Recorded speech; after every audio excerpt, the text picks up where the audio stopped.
Republicans in the House are up in arms over new directive from the Capitol Police to arrest staff and visitors who don't wear masks on the House side of the Capitol. Well, according to the memo, members of Congress aren't subjected to those arrests, but are to be fined and reported for non-compliance. Capitol Police have since tweeted that it should never have happened or never have come to this, but they aren't ruling it out. So here's how South Carolina Congresswoman Nancy Mace has responded. Listen. In the tunnels this morning, socially distant from anybody else. I had COVID. I've had 2 vaccinations. I'm washing my hands. I'm even wearing my mask inside the chamber, but I'm not going to wear it anywhere else. So, Madam Speaker, come and get me. All right, joining us now with reaction is Michigan Congresswoman Lisa McClain and Illinois Congresswoman Mary Miller. Ladies, welcome to the show. Thanks for having me. Or us. Okay, so Speaker Pelosi telling the Capitol Police to arrest your staff members if they're not masked up. Obviously, you cannot be arrested, but you could be fined. So, Congressman Miller, I'll start with you. Are you going to comply with these orders? No, actually, yesterday and today, both, I didn't have a mask on, and my staff are not wearing masks either. This is outrageous, and it makes you wonder what country we're actually living in. It's becoming unrecognizable, and I'm afraid this is a massive power trip on their part. And I want to tell people that they're complete hypocrites. You know, I entered the floor chamber talking to a Democrat who didn't have a mask on. As soon as they step out, the masks are off. They're talking together. They're hugging each other. They're on the elevator and in the hallways without masks on, or they're below their nose. So, you know, it's just silly. This sounds very silly. Congresswoman McClain, your staff members, they could be arrested. So how have you advised them, and are you following this advice yourself?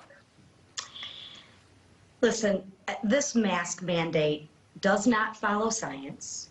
I'll take that back. It follows the political science.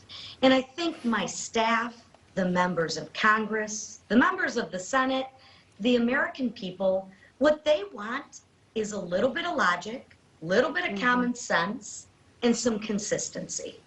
So what doesn't make sense to me, because my staff members travel from the House to the Senate sometimes. Is there a line of demarcation where COVID stops in the Senate and picks up in the House? So I believe in individual liberties. I believe in justice, and I believe in people. I believe people can make the right decisions. I believe mothers and fathers can make the right decisions for their children.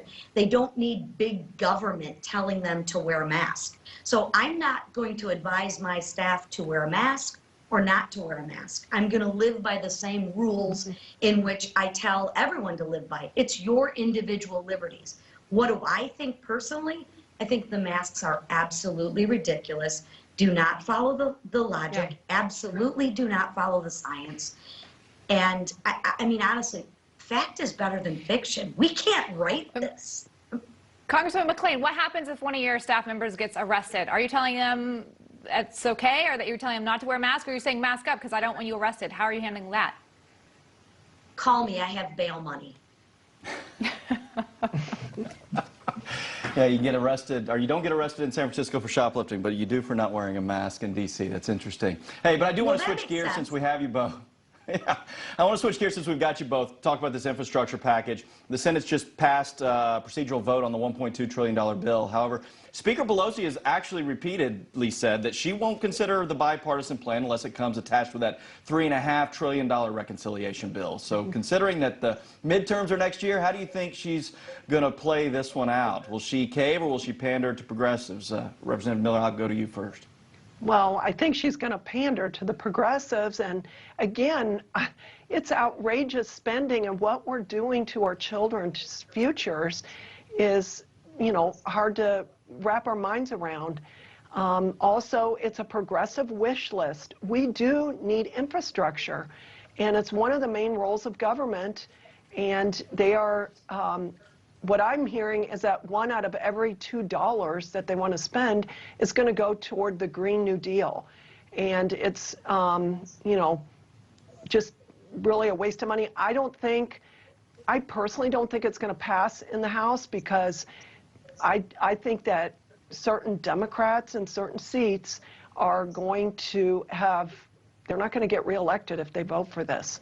And I think the Senate might not stop it, but I think there's a chance in the House. Representative McClain, Speaker Pelosi has also said that she wanted to see what's in the bill first. Now, I remember what she said about Obamacare. Take a listen. But we have to pass the bill so that you can find out what is in it away from the fog of the controversy. Away from the fog. Funny how she's singing a different tune now. What's your take? Well, I can share with you my take. I don't think Nancy Pelosi panders to anybody but Nancy Pelosi. She is a clear, authoritative person. She's a dictator.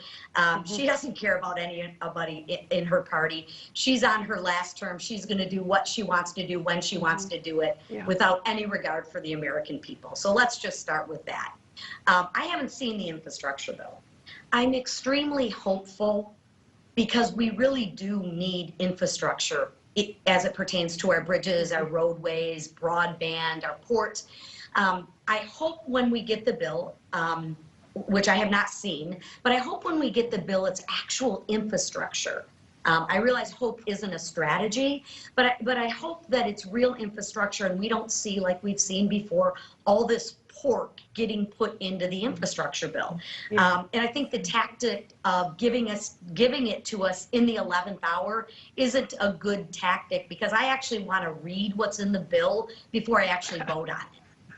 Crazy, I know, crazy, but novel idea. Read the bill before vote. I know. Breaking news right here on Newsmax, folks. Congresswoman, thank you both for being with us today. We appreciate it. Hey, have a great night. Thank you.